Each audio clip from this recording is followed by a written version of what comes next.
Today I want to show you a few practical things you can show your kids to try and motivate them to eat healthy.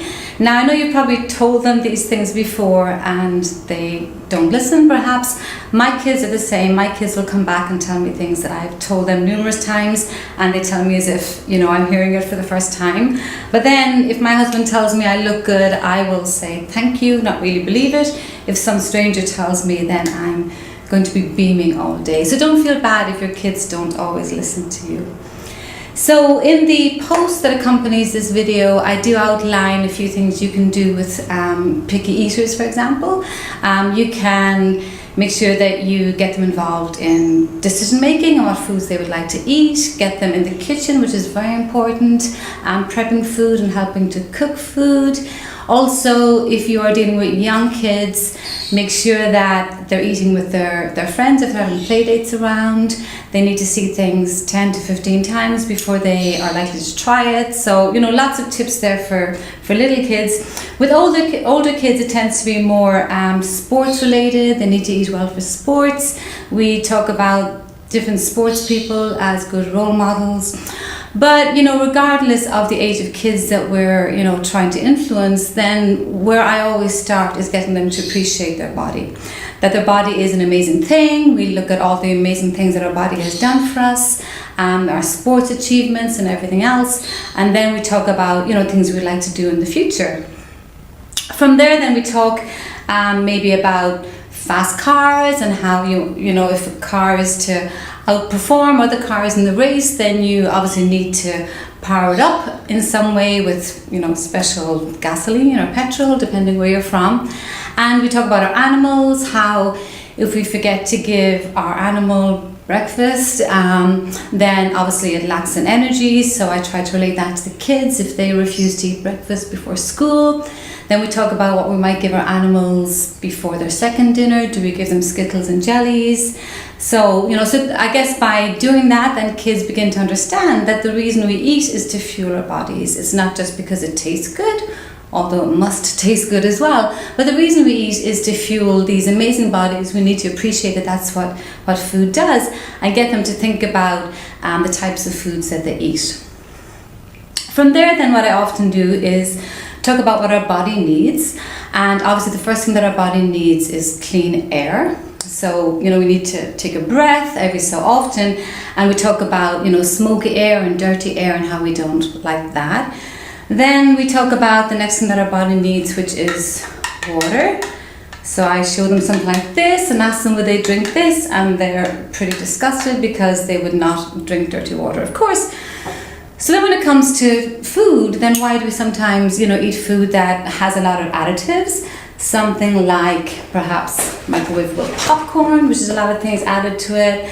And then with the older kids, we'll go into some of the ingredients. With all kids, we might look at something like this. They appreciate that they're both peanut butter. We will read out all the ingredients in this. Many of them we can't pronounce, and there's 17 of them. But this is peanut butter, and this is peanut butter, but this is a clean version because all it has is peanuts and a little bit of salt.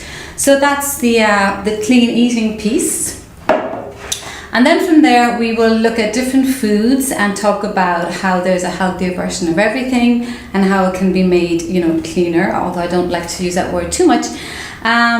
So if your kid has been on my workshop and if he or she is always saying there's a healthier version of everything, well, that's how I teach kids that, they don't have to give up things that they like, but there is a healthier version of everything. So what we do is we try to make it healthier. So something like Nutella, for example, it's full of sugar and vegetable oil and additives depending where it has been made.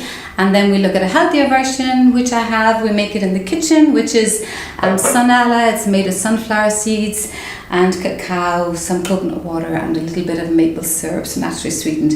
So, lots of examples there. Then what we will do is look at sugar, because they know that sugar isn't the best thing for them to have. And we speak about the reasons why, depending on how old they are. But we will take different things and I will show them the labels, for example, and how they need to figure out the serving size, how they can understand the amount of sugar based on the grams, and then we figure out in teaspoons what there is, and we'll, do that, and maybe look at what someone eats over the day, and we'll put in teaspoons the total amount of sugar they might have over the day, and then talk about what is reasonable.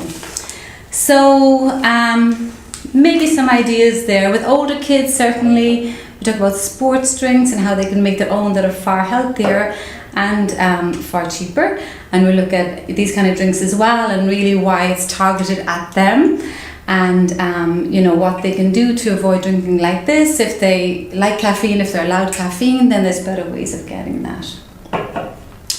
Then, something else I should have showed you with younger kids, particularly in getting them to eat. I believe it's all about empowerment. So rather than tell them to eat this, you tell them, okay, well, they decide what colors, for example, they're going to eat over the day, or you agree with them. They get little stickers and they fill in the stickers, but they're making the decision as to which vegetables they want to enjoy, and they decide when to eat them, for example. If they fill this in, they get all the stickers, and maybe there's some other incentive as well. So hopefully some ideas there. In the way that we talk kids, again, I'll add this to the post, but we need to remember that we are their best role models. As parents, we often do get obsessed with how we look. We tell someone they've lost weight as opposed to saying they look fit and healthy. We should be role models in that we do sports ourselves to show our kids that sports are part of our daily lives.